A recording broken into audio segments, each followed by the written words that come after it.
Sir నమస్తే sir, Srinivasaraju గారు. నమస్తే అండి.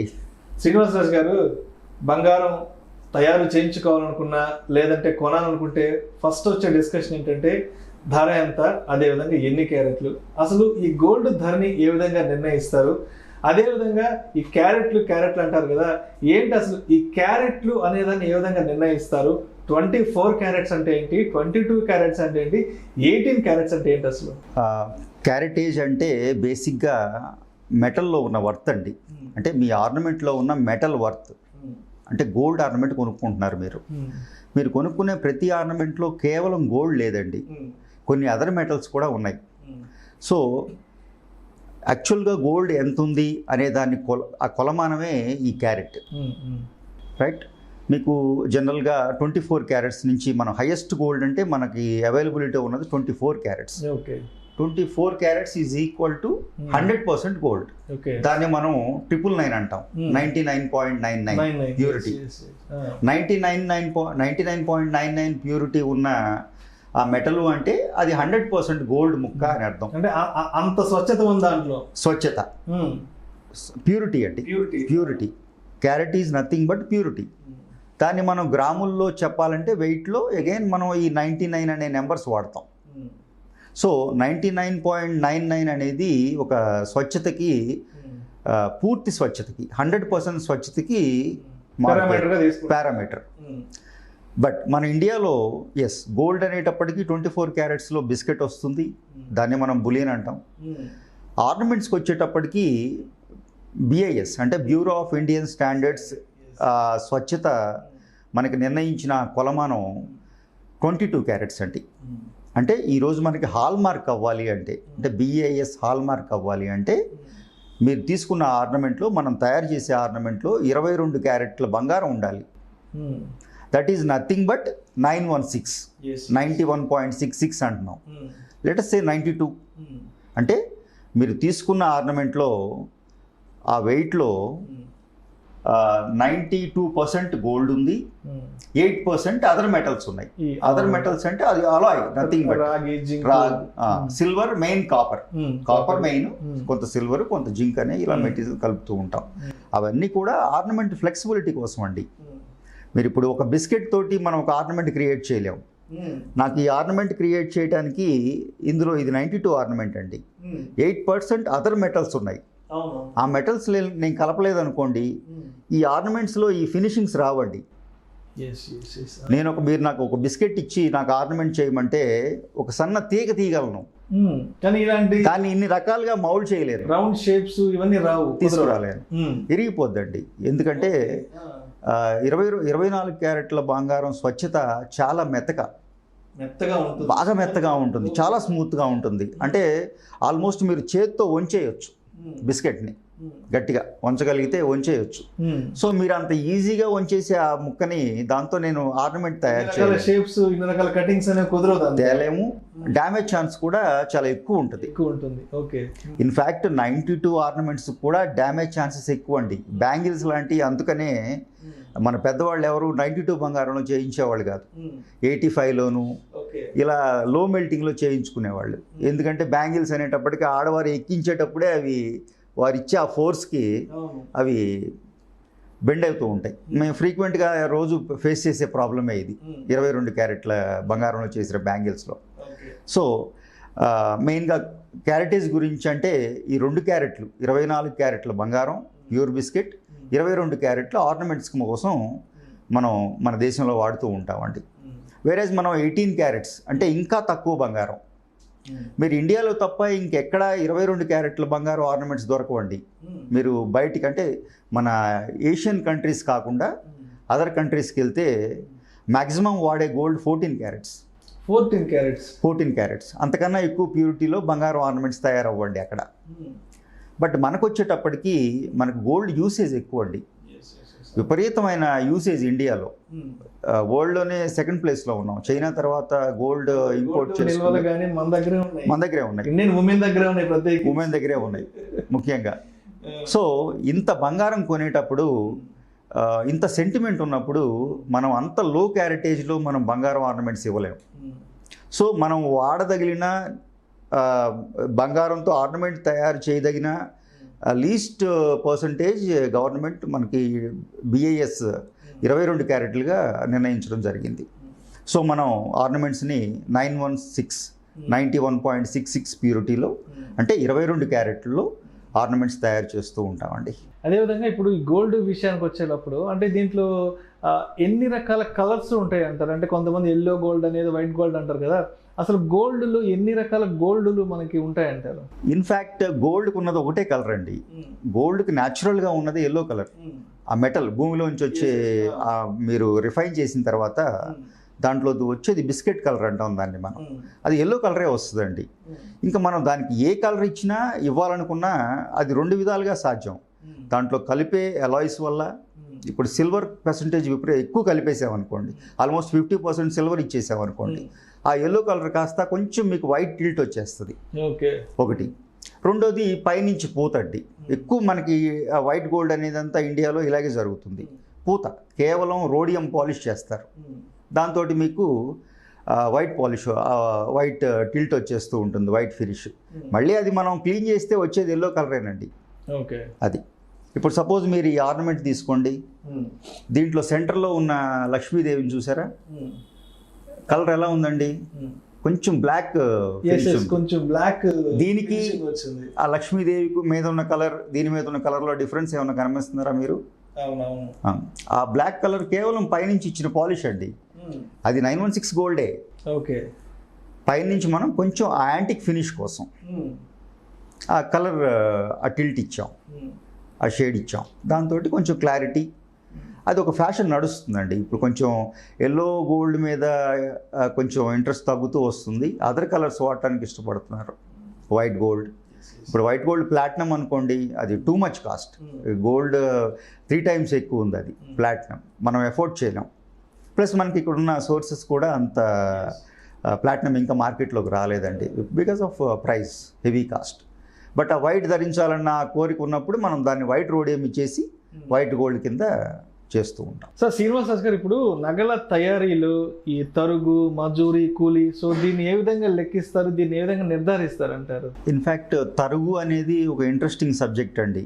వేస్టేజ్ ఏంటండి, వేస్టేజ్ అనేది ఉంటుందా గోల్డ్కి అనే డౌట్స్ చాలామంది అడుగుతూ ఉంటారు.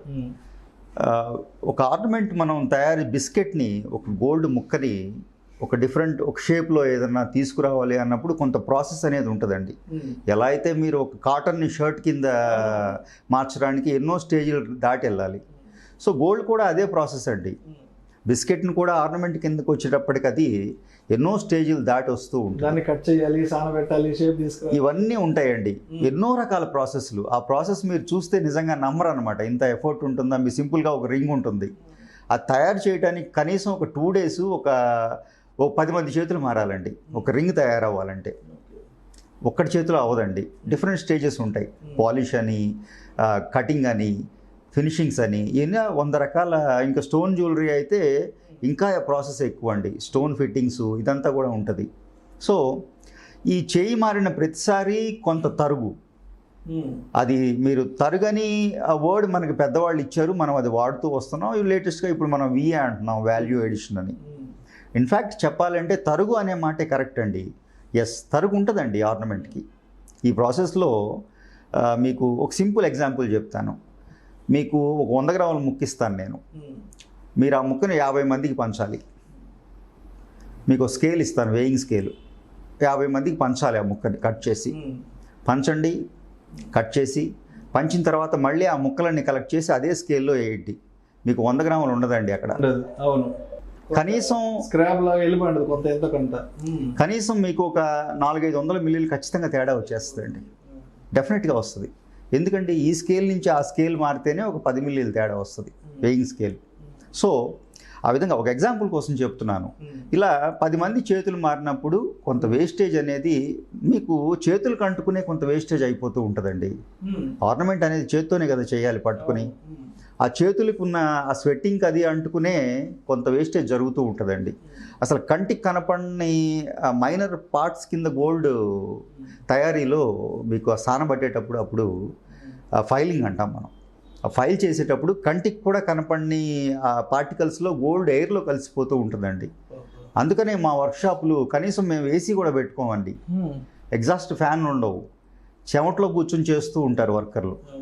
ఎందుకంటే ఆ వేస్టేజ్ని కంట్రోల్ చేయడం కోసం.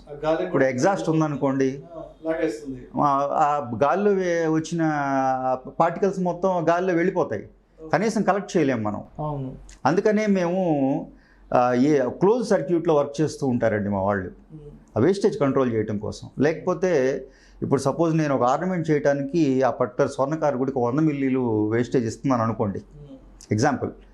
వాడు 150 మిల్లీలు వేస్ట్ చేసుకుని కూర్చున్నాడు అనుకోండి, ఆయన పాపం 50 మిల్లీ లాస్లో ఉంటాడు.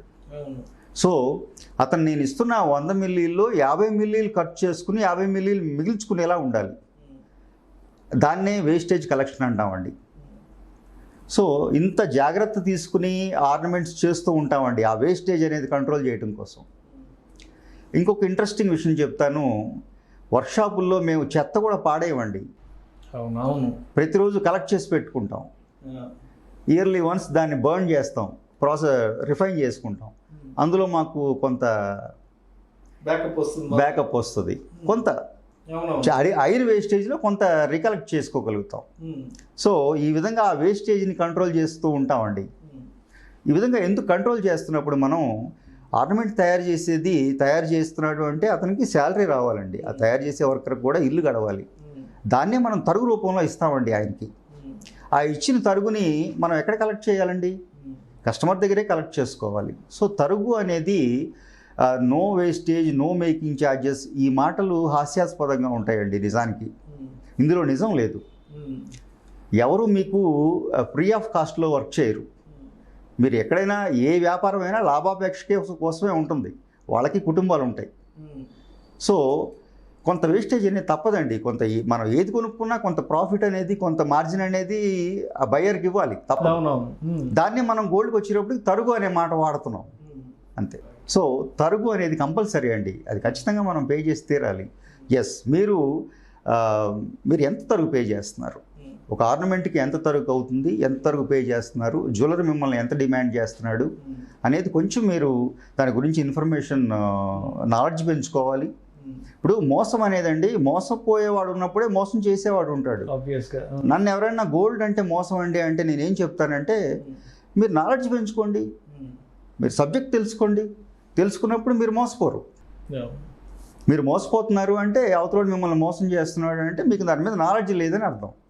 సో మనకు నాలెడ్జ్ ఉన్నప్పుడు దాని సబ్జెక్ట్ గురించి కొంత, ఇప్పుడు ₹1,00,000 పెట్టి ఒక వస్తువు కొంటున్నామంటే ఆ మినిమం బేసిక్ నాలెడ్జ్ మనం దాని మీద సంపాదించాలండి, కలెక్ట్ చేసుకోగలగాలి. చేసుకున్న రోజు మనకి క్లారిటీ వచ్చేస్తుంది తరుగు గురించి.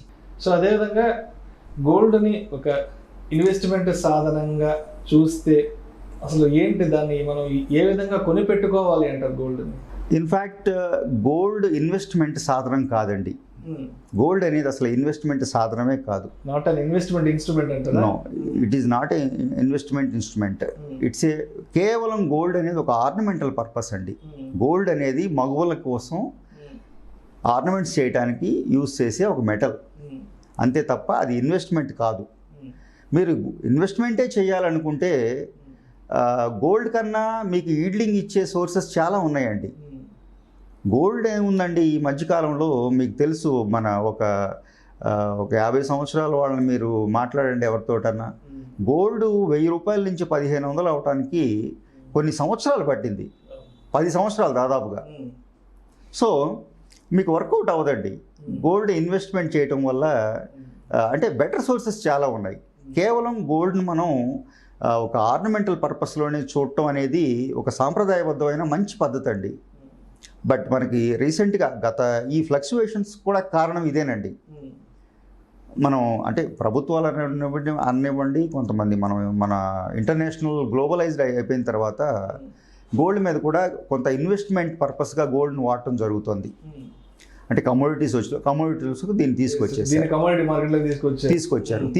మీరు గమనించండి, తీసుకొచ్చినప్పటి నుంచే ఈ ఫ్లక్చువేషన్స్ అనేవి ఇంత విపరీతంగా రావడం జరిగింది. మరి లాస్ట్ 10-12 ఇయర్స్ నుంచి ఎక్కువ అయిపోయింది ఎక్కువ గోల్డ్ జరుగుతుందండి. ధర గురించి మాట్లాడుకోవడం Yes. అనేది. అవునండి. ఇంత ముందు అంటే ఒక 20 ఏళ్ల క్రితం బంగారం గురించి పెద్దగా ఎక్కడ మాట్లాడుకోవడం కానీ ధర దాని గురించి గురించి ఎస్పెషల్లీ ఇంత డిస్కషన్ ఉండేది ఏదో కాదు. ఆకాశానికి అవును. అంటుతుంది బంగారం ధర భగభగమండి. సో అవునండి. ఇలాంటి డిస్కషన్స్ ఉండేవి కదా ఒక 20 ఏళ్ళ ముందర. అవునండి. ఈ రోజు ఏముందండి, మీకు పొద్దున్న ధర సాయంత్రానికి ఉండలేదంటే కారణం కేవలం దాన్ని ఒక ఇన్వెస్ట్మెంట్ టూల్ కింద చూడటమే. సో అది కరెక్ట్ కాదండి. మ్యాక్సిమం దాన్ని ఆర్నమెంట్స్ కింద ఉంచిన రోజులు మన మగవాళ్ళు చాలా హ్యాపీగా ఉంటారండి. వాళ్ళు హ్యాపీగా జ్యువెలరీ కొనుక్కోగలుగుతారు. Thank you sir. Thank you so much Srinivasaraju గారు. బంగారంలో ఎన్ని రకాల బంగారాలు ఉంటాయి, ఈ క్యారెట్లని ఏ విధంగా లెక్కిస్తారు అనే ఇటువంటి ఆసక్తికరమైన అంశాల గురించి మన సుమన్ టీవీ ప్రేక్షకులకు మీ విశ్లేషణ ద్వారా చాలా చక్కగా వివరించారు sir. Thank you so much. Thank you sir. Thank you so much.